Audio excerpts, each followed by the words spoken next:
Praise the name. இன்று காலை நாம் மீண்டும் குடும்பங்களாக, சுவாசிகளாக, பிள்ளைகளாக, தேவனுடைய ஊழியர்களாக அங்கங்கே கூட இன்று காலை தேவன் கொடுத்த அவருடைய மற்ற கிருபைக்காக நன்றிகளை செலுத்தி எல்லாரும் தேவனுக்கு நாம் துதிகளை நாம் ஏறெடுப்போம், ஸ்தோத்திரங்களை ஏறெடுப்போம். ஹல்லேலூயா. இயேசுவின் இரத்தத்துக்கு நன்றி செலுத்துவோம். ஹல்லேலூயா. இந்த காலையில் வல்லமுள்ள இரத்தத்துக்காக நன்றி. இரத்தத்தால் எங்களை மீட்டீரே, உமக்கு ஸ்தோத்திரம். ஹல்லேலூயா. மகிமையுள்ள நம்முடைய நாமத்தை இந்த காலையிலே ஸ்தோத்திரிக்கிறோம். அங்காங்கே இருக்கிற எல்லா பிள்ளைகள், வாலிபர்கள், குடும்பத்தினர்கள், விசுவாசிகள் அனைவரும் நல்ல ஆண்டவருக்கு நன்றிகளை செலுத்துவருடைய நாமத்தை துதிப்போமாக. ஹல்லேலூயா. இந்த காலை தேவன் நம்மை பலப்படுத்தி இந்த நாளை காண செய்ததற்காக, ஆமென். கடந்த நாட்கள் முழுவதும் நம்மை பாதுகாத்து வழிநடத்துவதற்காக, அவர் நடத்தி வந்த வழிகள், கொண்டு வந்த எல்லா பாதைகள், அவருடைய பாதுகாப்பு, அவருடைய கிருபை, அவருடைய வல்லமைக்காக ஹல்லேலூயா. பரிசுத்த ஆவியானவரை மகிமைப்படுத்துவோம். மகிமையின் ஆவியானவர் நம்மோடு கடந்து செய்த மகத்தான கிரியைகளுக்காக, ஆச்சரியமானவருடைய வழிகளுக்காக, அற்புதமானவருடைய பாதைகளுக்காக ஹல்லேலூயா, ஹல்லேலூயா, ஹல்லேலூயா. ஓ, உமக்கு நன்றிகளை செலுத்துகிறோம், துதிகளை ஏறெடுக்கிறோம். கோடானகோடி நன்றி, நன்றி, நன்றி, நன்றி. ஸ்தோத்திரிக்கிறோம், ஸ்தோத்திரிக்கிறோம், ஸ்தோத்திரிக்கிறோம். இந்த காலையிலே என்னுடைய மகிமையின் பிரசனத்தினால் ஆண்டவரே நிரப்போம், ஒவ்வொருவரையும் நிரப்போம். உடைய வல்லமையினாலே நிரப்போம், உடைய கிருபையினாலே நிரப்போம், உடைய பிரசனத்தினாலே நிரப்போம்.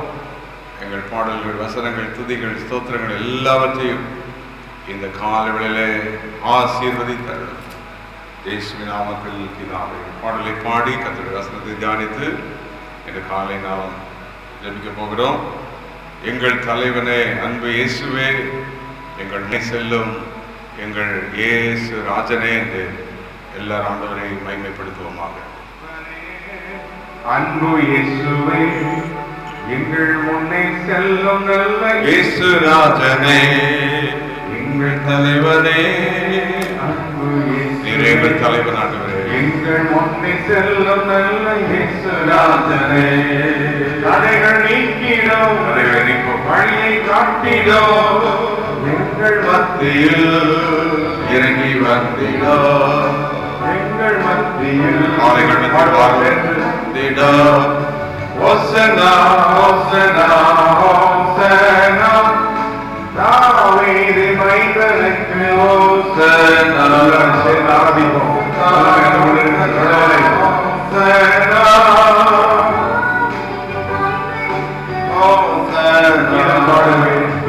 பாடுவேன், நான் பாடுவேன், தேவனையை உயர்த்தி பாடுவேன், அந்த இடங்களிலே எல்லாரும் பாடுவேன், நான் கீதம் பாடுவேன், தேவனையை உயர்த்தி பாடுவேன். உந்தன் நாமத்தில் அற்புதனே, உந்தன் வார்த்தையில் அதிசயங்களே, உந்தன் நாமத்தில் அற்புதங்களே, உந்தன் வார்த்தையில் எங்களே. ஓசனா, ஓசனா, ஓசனா, தாவீது மைந்தனுக்கு ஓசனா, ஓசனா, தாவீது மைந்தனுக்கு ஓசனா. என்னை நிரப்புமே, என்னை நிரப்புமே, என்னை நிரப்புமே, பரிசுத்த ஆவி துணையுடனே வழி நடத்துமே, என்னை நிரப்புமே, காலைகளை நிரப்பும். பரிசுத்த ஆவி துணையுடனே வழி நடத்துமே, உந்தன் ஆவியில் உள்ளம் பொங்குதே, எந்த தீமையோ என்னை எதுவும் செய்யாதே, விடுதலை வந்து கொண்டே நிரப்புவதே. எந்த தீமையோ என்னை எதுவும் செய்யாதே. ஓசனா, ஓசனா, ஓசனா, தாவீது மைந்தனுக்கு ஓசனா, ஓசனா, ஓசனா, ஓசனா, தாவீது மைந்தனுக்கு ஓசனா. நல்ல காலவழிக்காக நாம் ஆண்டவருக்கு நன்றிகளை செலுத்தி நல்ல துதிகளை ஏறெடுத்து ஹல்லேலூயா. நம்முடைய தேவன் சர்வ வல்லவர், அவர் ஆச்சரியமானவர், அற்புதமான தேவன். ஹல்லேலூயா. வேதத்திலிருந்து ஒரு வசனத்தை வாசித்து தியானித்து அப்படியே கர்த்தரை ஸ்தோத்திரிக்க போகிறோம். இன்று காலை சகரியாவின் புஸ்தகம் 2ஆம் அதிகாரம் 5ஆம் வசனம். நான் அதற்கு சுற்றிலும் அக்கினி மதிலாக இருந்து அதன் நடுவில் மகிமையாக இருப்பேன் என்று கர்த்தர் சொல்கிறார். The Lord said, I will be unto her a wall of fire around about her, and I will be the glory in the midst of her. நான் இந்த ஜனத்தின் நடுவே, இந்த மக்கள் நடுவே, இந்த தேசத்தின் நடுவே மகிமையாக இருப்பேன், அவர்களுக்கு சுற்றிலும் அக்கினி மதிலாக இருப்பேன். ஆண்டவர் இந்த வார்த்தையை சகரியாவை கொண்டு எருசலேமில் ஆலயத்தை கட்டுகிற அந்த 70 ஆண்டுகள் சிறையிருப்பிலிருந்து வந்த அந்த தேவனுடைய பிள்ளைகளுக்கு சொல்லுகிறார். 70 ஆண்டு சிறையிருப்புக்கு சென்று மீண்டும் எருசலேமுக்கு வந்து அவர்கள் ஆலயத்தை கட்டி கொண்டிருக்கிறார்கள். அந்த ஆலயத்தை கட்டுகிற நேரத்தில் எஸ்றா நெகேமியா புத்தகத்தில் அதை பற்றி நாம் வாசிக்கிறோம். அந்த திரும்பி வந்த யூதர்கள் 70 ஆண்டு அடிமைத்தனத்திலிருந்து அவர்கள் திரும்பி வந்தவர்கள் அந்த எருசலேமின் ஆலயத்தையும் அலங்கத்தையும் அவர்கள் கட்டுகிறார்கள். அப்படி கட்டுகிற நேரத்தில் அவர்களுக்கு எதிரிகள் எழும்பி கட்டவிடாமல் தடுக்கிறார்கள். அப்பொழுதுதான் ஆண்டவர் சகரியாவை அனுப்பி, தீர்க்கதரிசி அனுப்பி அந்த எருசலேம் நகர மக்களோடு பேசுகிறார், எருசலேமோடு பேசுகிறார். தம்முடைய யூத ஜனங்களிடம் திரும்பி வந்ததோடு தேவன் பேசுகிறார். நான் உங்களை சுற்றில் எப்படி இருப்பேன்? அக்கினி மதிலாக இருப்பேன். பிறகு நான் வாசித்து பார்த்தால், பிறகு அவருடைய அலங்கத்தை கட்டினார்கள், நல்லா கொண்டாடினார்கள், தேவனை மகிமைப்படுத்தினார்கள் என்று பார்க்கின்றோம். நாமும் கூட தேவனுக்காக சில காரியங்களை செய்யும் போது எதிர்ப்புகள் வரும், போராட்டங்கள் வரும். ஆனால் கர்த்தர் நமக்கு மதிலாக இருந்து நம்மை பாதுகாத்து நம் மத்தியில் அவர் மகிமையாக இருந்து அந்த காரியங்களை செய்து முடிக்க உதவி செய்வார். நம்முடைய குடும்பத்தை கட்ட, பிள்ளைகளுடைய வருங்காலங்கள், ஊழியம், சபை எதுவானாலும் எல்லாத்துக்கும் எதிர்ப்பு இல்லாமல் இருக்காது. ஆகவே அன்றைக்கு கோரேஸ் என்ற அரசன் நல்ல ஒரு டிகிரி கொடுத்து போய் கட்டுங்கள் என்று சொன்னாலும் கூட எதிரிகள் இருந்தார்கள். எவ்வளவு சப்போர்ட் இருந்தாலும் எதிரிகள் இருந்தால், நாம் சில நேரங்களில் எவ்வளவு ஜெபித்தாலும் எவ்வளவு வாக்குத்தத்தங்கள் இருந்தாலும் எதிரிகள் இருப்பார்கள். ஆனால் ஆண்டவர் நமக்கு வாக்கு சொல்கிறார், நான் உங்களை சுற்றில் எப்படி இருப்பேன்? அக்கினி மதிலாக இருப்பேன். இன்று காலை ஆண்டவர் தம்முடைய ஜனங்களை எப்படியெல்லாம் பாதுகாக்கிறார், அவருடைய மதில் எப்படிப்பட்ட மதில்களினால் தேவன் நம்மை பாதுகாக்கிறார். இங்கே பார்க்கிறோம் அக்கினி மதில். ஆனால் யாத்திராகமம் 12ஆம் அதிகாரம் 7ஆம் வசனத்திலே இஸ்ரவேல் ஜனங்கள் எகிப்து தேசத்தில் அடிமைப்பட்டு அந்த பார்வோனுக்கு அவர்கள் அடிமையாக இருக்கிற அந்த வேளையில அந்த இடத்தில் 9 வாதைகள் வந்து அந்த 9 வாதைகளை கண்டு பார்வோன் அந்த இஸ்ரவேல் ஜனங்களை அனுப்பி வைக்கவில்லை, தேவனை ஆராதிப்பதற்கு அனுப்பவில்லை. கடைசியாக 10வது வாதை அங்கே ஒவ்வொரு அந்த பிள்ளைகள் எல்லாம் மரித்து போகிறார்கள். அந்த பயங்கரமான ஒரு சம்பவம், எல்லா தலைச்சன் பிள்ளைகளும் மரிக்கிற சம்பவம் நடக்குது. இந்த நேரத்தில் இஸ்ரவேல் ஜனங்களை தேவன் பாதுகாக்கிறார் இந்த பயங்கரமான காரியத்துக்கு. ஆகவே ஆட்டுக்குட்டியின் இரத்தத்தின் பாதுகாப்பு, அந்த யாத்திராகமம் 14:12-7 அது இரத்தத்தை கொஞ்சம் எடுத்து அந்த வீட்டு வாசல்களிலே அவர்கள் தெளிக்க வேண்டும். மேல் சட்டம் 2 பக்கம் உள்ள 2 சட்டத்திலே தெளிக்கணும். அப்போ மேல் சட்டம் 2 பக்கம் தெளிக்கிற அந்த 2 சட்டத்தையும் ஒரு கோடு போட்டு இணைத்தால் சிலுவை போல தெரியும். அப்போ இயேசுவின் ரத்தமும் அவருடைய சிலுவையும் அன்றைக்கு இஸ்ரவேல் ஜனங்களுக்கு ஆட்டுக்குட்டியின் ரத்தத்தின் மூலம் வெளிப்பட்டது என்று பார்க்கின்றோம். அன்றைக்கு இஸ்ரவேல் ஜனங்கள் எகிப்திலிருந்து வெளிவர இரத்தத்தினால் அவர்களை பாதுகாத்தார். இரத்தத்தின் மதிலினால் அவர்களை பாதுகாத்து அந்த இரத்தம் இருந்த இடத்துக்குள் சங்காரத்துடன் போகவில்லை, அவர்களுக்கு இரத்தமே மதிலாய் இருந்தது. ஹல்லேலூயா. இன்று காலை ஆண்டவர் நமக்கு சொல்லுகிறார், இயேசுவின் இரத்தம், அவருடைய வல்லமுள்ள இரத்தம் நமக்கு மதில் போல வியாதிகளுக்கு, தொல்லைகளுக்கு நம்மை பாதுகாக்கிறது. நாம் ஆகவேதான் வாயிலே இயேசுவின் இரத்தத்தை சொல்லி ஜெபிக்க வேண்டும். வார்த்தை மூலம் இன்றைக்கு இயேசுவின் இரத்தத்தின் வல்லம் எப்படி வெளிப்படுகிறது? வார்த்தையினால். ஆகவே அந்த வார்த்தையினால் வெளிப்படுத்த 12ஆம் அதிகாரத்தில் ஆட்டுக்குட்டியின் இரத்தத்தினாலும் சாட்சியின் வசனம் வசனத்தோடு இணைந்து இயேசு ரத்தத்தை சொல்லும் போது அந்த ஆண்டுடைய ரத்தத்தின் வல்லமை வெளிப்படுகிறது. ஆகவே நம்முடைய வீடுகளில் இயேசுவின் ரத்தத்தை தெளிக்கணும். வல்லாத வல்லமை இயேசு ரத்தத்தை தெளித்து பாதுகாப்பு எடுத்துக்கொள்ள வேண்டும். பிள்ளைகள் மேல் இயேசுவின் ரத்தத்தின் வல்லமை கொண்டு வரணும். ஜெபம் பண்ணி கொண்டு வரணும். ஆகவே அந்த யாத்திராம 12 ரத்தத்தின் பாதுகாப்பு, ரத்தத்தின் மதில். ஏன் ஆண்டவர் இப்படி அவங்களை பாதுகாக்க வேண்டியதாக இருந்தது? அந்த யாத்திராம முதல் அதிகாரம் முதல் 5 வசனங்களை வாசித்தால் 70 பேராக எகிப்துக்கு வந்தார்கள். கோசை நாட்டில் வந்து செட்டிலாகி இவர்கள் பள்ளிக்கு பெருகினார்கள். அந்த 5 வசனம் சொல்லுகிறது, இஸ்ரவேலர் பள்ளிக்கு பெருகினார்கள். இதை கண்டவுடனே எகிப்தியர்களுக்கு பொறாமை. அந்த தேசத்திலே அவர்கள் உடனே அவர்களை ஒடுக்க ஆரம்பித்தார்கள். இன்றைக்கு கூட கர்த்தருடைய பிள்ளைகள் சாதாரண வேலைகளை செய்வோம், சிம்பிளாக இருப்போம், ஆனால் நம்மை ஆசீர்வதிப்பார்கள். இதை பார்க்கும்போது நம்முடைய உறவினர்கள் நண்பர்கள் ரட்சிக்கப்படாதவர்களுக்கு வேதனை வரும், பொறாமை வரும். ஆனால் ஆண்டவர் நம்மை அதற்காக நம்மை பாதுகாக்க அவர் நம்முடைய ரத்தத்தை வைத்திருக்கிறார். ஹல்லேலூயா. ஏன் நமக்கு பாதுகாப்பு தேவை? நாம் உயர்த்தப்படுகிறோம், நாம் உயர்கிறோம். தேவன் நம்மை ஆசீர்வதிக்கிறார், பிள்ளைகளை ஆசீர்வதிக்கிறார், வேலைகளை ஆசீர்வதிக்கிறார். ஆகவே நமக்கு பாதுகாப்பு அவசியம். இஸ்ரவேல் ஜனங்கள் ஆலயத்தை கட்ட வருகிறார்கள். அங்க வேற யாரும் இதை கட்ட முடியல, ஆனால் ஆலயம் கட்டப்படுகிறது. அப்போ இதற்கு வருகிறது, பாதுகாப்பு அவசியம். ஆகவேதான் ஆண்டவர் அக்கினி மதிலாக இருக்கிறார், இரத்தத்தின் மதிலாக இருக்கிறார். இந்த யாத்திராகமம் 13ஆம் அதிகாரம் 21 மேகமும் அக்கினி ஸ்தம்பமும் மதில் என்று பார்க்கிறோம். 2-fold wall. அங்கே இரவும் பகலும் வழிநடத்தும்படி பகலில் இரவில் அக்கினி ஸ்தம்பம். மீண்டும் இந்த இடத்துல மேகமாகிய அந்த மதிலை பார்க்கின்றோம். மறுபடியும் அக்கினி என்று பார்க்கிறோம். அக்கினி என்பது காட்ஸ் ஃபேவரட், அவருடைய சிம்பல். ஆண்டவருக்கு அக்கினி என்பது ஒரு ஃபேவரட் சிம்பல் அவருக்கு. ஏனென்றால் நம்முடைய தேவன் பட்சிக்கிற அக்கினியாகவே இருக்கிறார். ஆகவேதான் நம்முடைய ஜனங்களுக்கு அக்கினி ஸ்தம்பமாக வருவார், அக்கினி ரதங்களில் வருவார், அக்கினி மகிமையில் இறங்கி வருவார். ஆகவேதான் இன்று காலை உங்கள் குடும்பத்துக்கு கர்த்தர் சொல்லுகிறார், உன்னையும் கூட உனக்கு வந்த போராட்டங்களிலே அக்கினி தேவனாக இருந்து உன்னைதான் பாதுகாத்துக் கொண்டிருக்கிறேன், அக்கினி மதிலாக இருந்து பாதுகாக்கிறேன். இங்கே மேகம் மதில். இந்த மேக மதில் என்ன செய்தது? 14ஆம் அதிகாரம் யாத்திராமத்தில் அதை வாசித்து பார்த்தார். இஸ்ரவேல் ஜனங்களுக்கும் எகிப்தியருக்கும் நடுவே வந்து அந்த மேகம் நின்று கொண்டது. இரவுல தான் அவங்க கிராஸ் பண்றாங்க, அந்த ரெட் சீ கிட்ட வர்றாங்க. யாத்திராமம் 14ஆம் அதிகாரத்துல இரவுலே அங்கே வருகிறார்.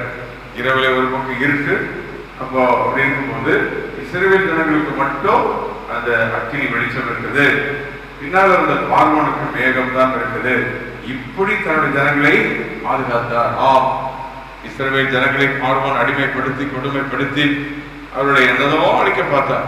ஆண்டவர்களை மீட்டு கொண்டு வந்து எந்த பார்வோன் அழித்தானோ அவனையே தேவன் அழித்து விட்டார். அதான் நம்முடைய தேவன். ஆகவே நம்முடைய தேவன் பாதுகாப்பதில் வல்லவர். ஹல்லேலூயா. கரங்களை வைத்து சொல்லுங்கள், என் தேவன் பாதுகாப்பதில் வல்லவர். என் பிள்ளைகளை பாதுகாத்ததற்காக ஸ்தோத்திரம். எங்கள் தொழில்களை பாதுகாத்தீர், எங்கள் வேலைகளை பாதுகாத்தீர். எங்களை பாதுகாக்காமல் இருந்தால் அன்னைக்கு நாங்கள் அழிந்து போயிருப்போம். இந்த வசனத்தை கேட்க எத்தனை பேர் நீங்கள் இந்த காலையில ஜெபத்தில் இணைந்திருக்கிற நீங்கள் வியாதிகளில் ஒருவேளை நாம் அழிந்து போயிருந்தால் அல்லது நம்முடைய ஏதாவது நடந்திருந்தால் இன்னைக்கு நாம் இருந்திருக்க மாட்டோம். தேவன் நம்மை பாதுகாத்தார். 2 கரங்களை வைத்து இருக்கிற நிலைக்கத்தை ஸ்தோத்திரம். வந்து காலை விளையாடி ஆண்டவரே நம்முடைய பாதுகாப்பின் வல்லமைக்காக ஸ்தோத்திரம். அக்கினி மதிலின் பாதுகாப்பு, இரத்தத்தின் மதிலாகிய பாதுகாப்பு, மேகத்தின் மதிலாகிய பாதுகாப்பு. அது மட்டுமல்ல, இஸ்ரவேல் ஜனங்கள் அந்த செங்கடல் வழியாக நடந்து வரும்போது தண்ணீர் பிரிந்து அவங்களுக்கு மதிலை போல நீண்டதாம். யாத்திராமம் 14ஆம் அதிகாரத்திலே அங்கே அடுத்த மதிலை நாம் பார்க்கின்றோம். 14:22 அவர்கள் வலதுபுறத்திலும் இடதுபுறத்திலும் ஜலம் அவர்களுக்கு மதிலாக நின்றது. ஹல்லேலூயா. God can make a water like a wall, a compound wall. ஒரு நல்ல மதிலை போல அந்த ஜலம் நின்றதாமா. இஸ்ரவேல் ஜனங்களை இப்படியெல்லாம் பாதுகாப்பு பாருங்க. உங்களையும் என்னையும் தேவன் அப்படிதான் பாதுகாக்கிறார். ரத்தத்தினால் பாதுகாக்கிறார், அக்கினியினால் பாதுகாக்கிறார். ஜலமே வந்தாலும் அது நமக்கு மதிலாய் நின்று நம்மை பாதுகாக்கும்.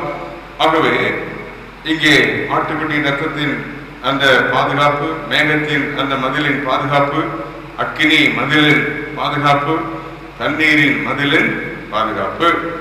அடுத்தது ஐசையா 59:19 says, எஸ்ஐயா 59:19 பரிசுத்த ஆவியானவர் நமக்கு மதிலை போல நம்மை சுற்றி நம்மை பாதுகாக்கிறார். இங்கே சொல்லப்பட்டிருக்கிறது, சத்துரு வெள்ளம் போல வரும்போது ஆவியானவர் என்ன செய்வாரா? குடியேற்றுவார் என்றிருக்கிறது. அப்ப சத்துரு நமக்கு விரோதமாக வெள்ளம் போல வந்து எழும்பி வரும்போது பரிசுத்த ஆவியானவர் நம்மை சுற்றி ஒரு மதிலை போல நம்மை பாதுகாக்கிறார். ஹல்லேலூயா. அது சூரியன் அஸ்தமிக்கும் திசை தொடங்கி அது உதிக்கும் திசை தொடங்கி அது அஸ்தமிக்கும் திசை தொடங்கி என்று சொல்லப்பட்டிருக்கிறது. அந்த மகிமைக்கு பயப்படுவார்கள். ஹல்லேலூயா. வெள்ளம் போல் சத்துரு வரும் பொழுது கர்த்தருடைய ஆவியானவர் அவனுக்கு விரோதமாய் குடியேற்றுவார். When the enemy comes like a flood, the spirit of the Lord shall stand against him. அப்ப ஆவியானவர் நமக்கு ஒரு மதிலை போல இருந்து சத்துருக்கு நம்மை பாதுகாக்கிறார். இந்த நாட்களிலே செய்வினைகள், நந்தகாரங்கள், அல்லாத காரியங்கள், டேஞ்சர்ஸ், ஸ்பிரிச்சுவல் வார்ஃபேர், இவைகளுக்கெல்லாம் பரிசுத்த ஆவியானவர் நம்மை பாதுகாக்கிறார். புரிந்தவர்கள் கரங்கள் வைத்து ஸ்தோத்திரம் பண்ணி கையை சுத்தி சொல்லுங்க, ஆண்டவரே எங்களுக்கு ஆவியானவர் எங்களுக்கு மதிலை போல இருந்து எல்லா பொல்லாத ஆவிகளுக்கும் பொல்லாத அந்தகாரங்களை விலைக்கு பாதுகாக்கிறே ஸ்தோத்திரம் பண்ணி சொல்லுவோமா? ஹல்லேலூயா. மறுபடியும் சொல்லுங்க, எங்கள் குடும்பத்தை சுற்றி ஆண்டவரே இந்த மதிலை நான் எடுக்கிறேன். இந்த காலவெளியிலே இரத்தத்தின் மதிலை ஆண்டவரை எடுக்கிறேன்.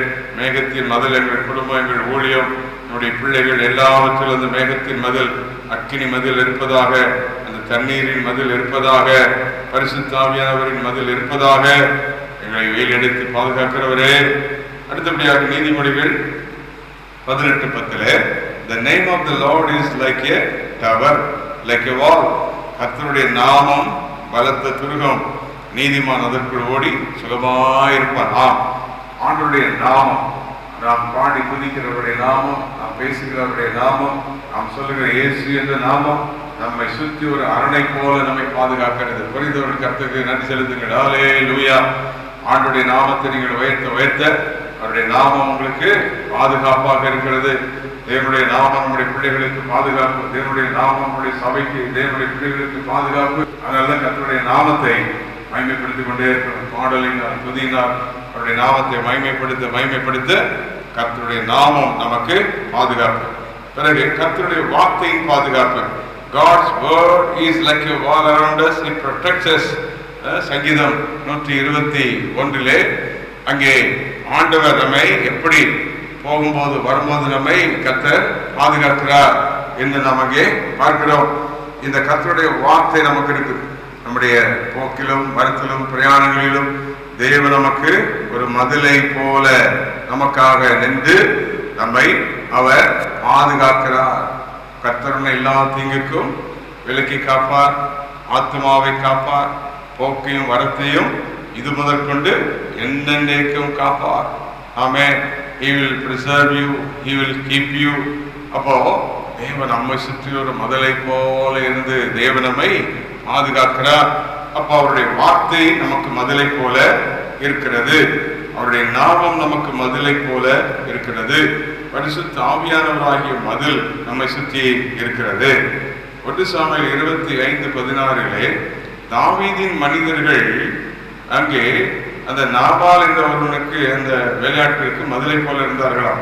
அந்த வனாந்திரத்தில் ஆடு மேய்க்கிற இடத்திலே நாபால் என்ற ஒரு மனிதர் அந்த ஆடை மேய்க்கிற அந்த அவர்களுக்கு தாவீதின் மனிதர்கள் பாதுகாப்பாக இருந்தார்களாம். ஆம், இன்றைக்கு நமக்கும் கூட நம்முடைய வாழ்க்கையில தேவ மனிதர்கள், தீர்க்கதரிசிகள், தாய் தகப்பன்மார்கள், ஆவிக்குரிய பெற்றோர்கள், நமக்காக ஜெபிக்கிறவர்கள் எல்லாம் நமக்கு மதிலை போல இருக்கிறார்கள்.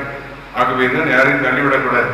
நம்முடைய வாழ்க்கையில் நமக்காக ஜெபித்துக் கொண்டிருக்கிறவர்கள், நம்மை சுற்றி இருந்து நமக்காக பரிதாபப்பட்டு நமக்காக தேவனுக்கு பார்க்கிறவர்கள், தீர்க்கதரிசிகள், ஊழியக்காரர்கள், தாய் தகப்பன்மார், ஜெபிக்கிற பெற்றோர்கள், இவர்கள் தான் நமக்கு ஒரு மதிலை போல இருக்கிறார்கள். எத்தனை பேர் புரிந்தவர்கள் உங்களுக்கு பின்னாலே ஜெபிக்கிற உங்களுக்காக, உங்களுக்கு பின்னால் இருக்கிற ஊழியர்களுக்காக, தீர்க்கதரிசிகளுக்காக, உங்கள் மேல் அக்கறை கொண்டு உங்கள் குடும்பத்திற்காக மன்றாடி கொண்டிருப்பார்கள். அவர்கள் எல்லாம் ஒரு மதிலை போல நம்ம குடும்பத்தில் சுற்றி இருப்பாங்க. அதை அற்பமாய் எண்ணிவிடக்கூடாது. இந்த நாபால் மனிதர் அதை சொல்லுகிறார். இந்த தாவீதின் மனிதர் எங்களுக்கு பாதுகாப்பா இருந்தார். ஆனா நாபாலுக்கு அது புரியல.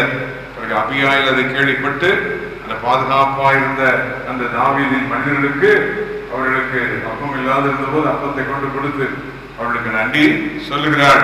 தேவன் இப்படி நமக்கு பலவிதமான மதில்களை, யோபின் புஸ்தகம் 1ஆம் அதிகாரம் 10ஆம் வசனம் சொல்லுகிறது, சாத்தான் போய் பரலோகத்துல ஆண்டவரிடத்துல சொல்லுகிறார், நீரம் அவனுக்கு உண்டான எல்லாவற்றையும் என்ன செய்து வைத்திருக்கிறீர், வேலி அடைத்து வைத்திருக்கிறீர். நாம் தேவன் பாதுகாக்கிறவராய் இருக்கிறார்.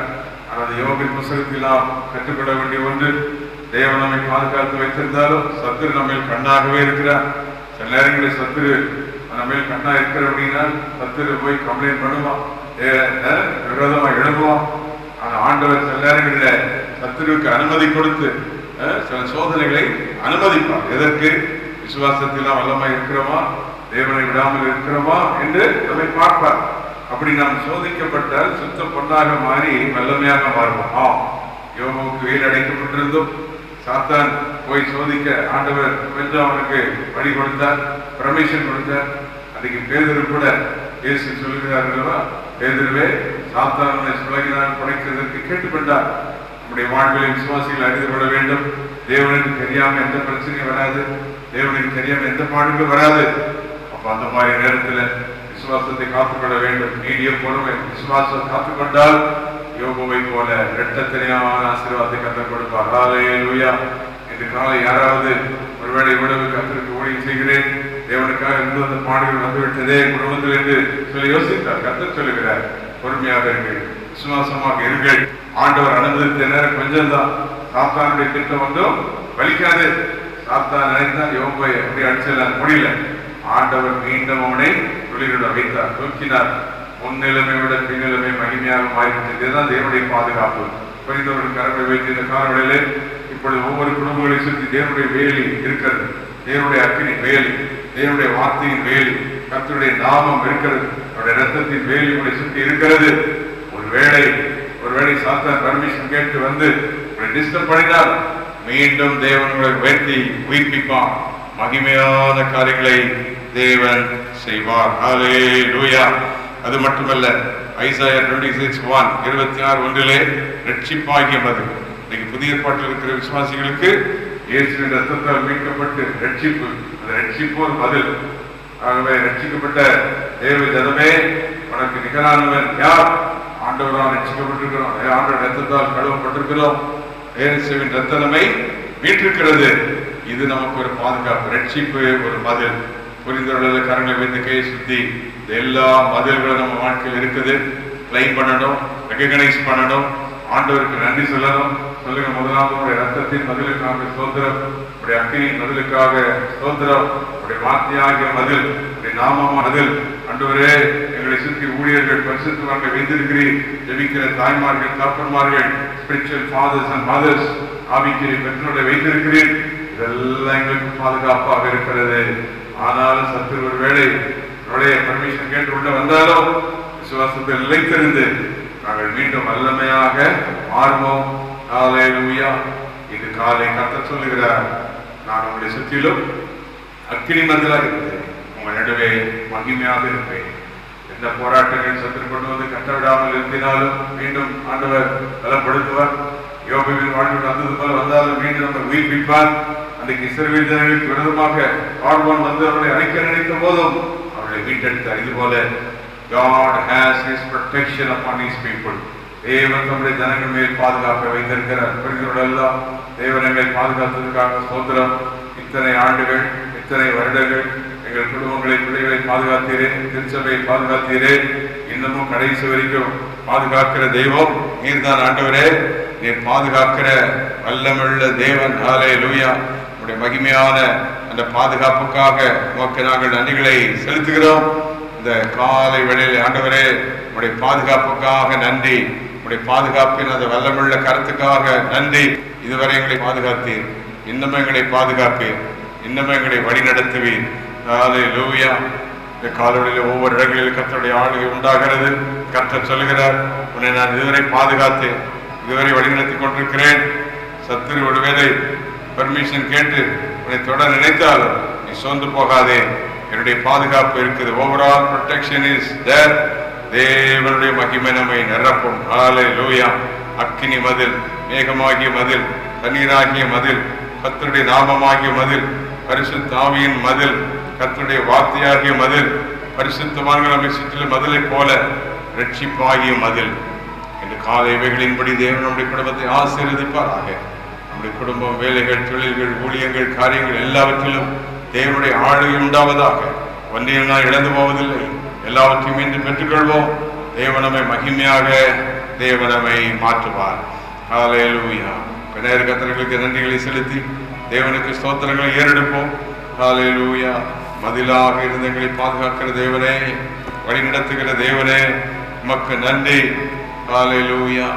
எங்கள் ஆராதனைக்குள் வாசம் பண்ணுகிற தேவனே, எங்கள் நடுவே வாசம் பண்ணி எங்களோடு கூட இருக்கிற தேவனே, உம்மை நாங்கள் ஸ்தோத்திரிக்கிறோம். ஹல்லேலூயா, ஹல்லேலூயா, ஹல்லேலூயா. எல்லாரும் இணைந்து எங்கள் ஆராதனைக்குள் வாசம் செய்யும் எங்கள் தேவனே, எங்களை வழிநடத்துகிற சர்வ வல்லமுள்ள தேவனே என்று ஆண்டவருக்கு நன்றிகளை செலுத்துவோம். ஹல்லேலூயா. ஆராதனைக்குள் வாசம் செய்யும் ஆவியானவரே, எங்கள் ஆராதனைக்குள் இன்று வாசம்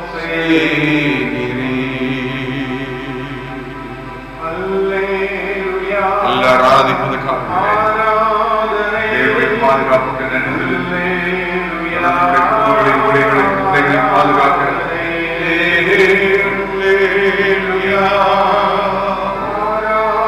Thank you, Father. Thank you for your protection. எல்லாருடைய ஆராதனை மதிலே, எங்களுடைய தேவனே, மேகத்தின் மதிலே, பக்தியாகி மதிலே ஆராதிக்கிற காலோடைய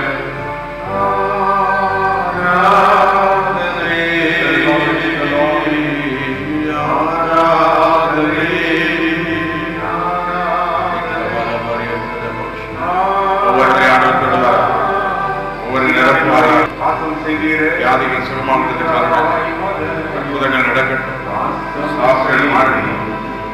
தேவனின் பாதுகாப்பு பிள்ளைகள் மேல் உண்டாவதா, வீடுகள் மேல் உண்டாவதா, வேலைகள் மேல் உண்டாவதா. Thank you, Father. செய்ய என்னில் வாசம் செய்ய. Hallelujah. Hallelujah.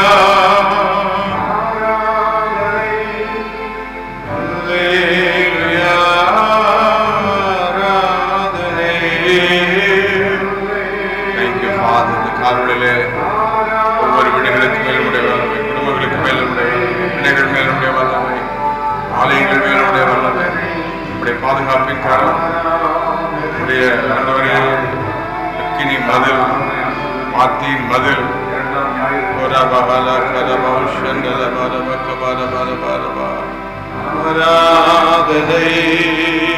ஆராதனை ஆராதனை இந்த காலவெளியில் ஆண்டவருக்கு நன்றிகளை செலுத்தி தேவன் மீண்டும் அவருடைய பாதுகாப்பை உங்கள் வாழ்வில் புதுப்பிக்கிறார். மீண்டும் அவருடைய கிருபை உங்கள் மேல் இறங்கி வருகிறது. நம்முடைய பிள்ளைகள் மேல் இதுவரை இந்த பாதுகாப்புக்காக ஆண்டவருக்கு நன்றிகளை செலுத்துவோம். ஆமென். தேவனுடைய கிருபை பாதுகாக்கிறது, குடும்பங்களை பாதுகாக்கிறது, பிள்ளைகளை பாதுகாக்கிறது. கை சுத்தி அக்கினி மதிலாகிய தேவன் என்று சொல்லிக் கொண்டிருங்கள். வாத்தியாகிய மதில், பரிசுத்தாவியாகிய மதில், இரத்தமாகிய மதில், இயேசுவின் இரத்தத்தை மகிமைப்படுத்துகிறோம்.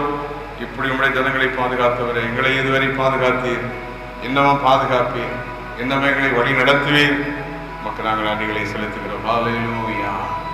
சர்வ வல்லமுள்ள எங்கள் தேவனே, எங்கள் பிதாவே, இன்று காலை இப்படி அங்காங்கே இணைந்து ஆன்லைன் வாயிலாக இந்த அதிகாலை ஜபத்தினுடைய வார்த்தையை தியானித்து எப்படி எங்களுக்கு அக்கினி மதிலாக இருக்கிறது, மேகத்தின் மதிலாக இருக்கிறது, ஆண்டவரே தண்ணீரின் மதிலாக இருக்கிறது, வார்த்தையாகிய மதில், பரிசுத்தாவியாகிய மதில், இரத்தத்தினால் மதில், இப்படி உடைய ஜனங்களை பாதுகாத்தவர் எங்களோடு கூட இருக்கிறேன்.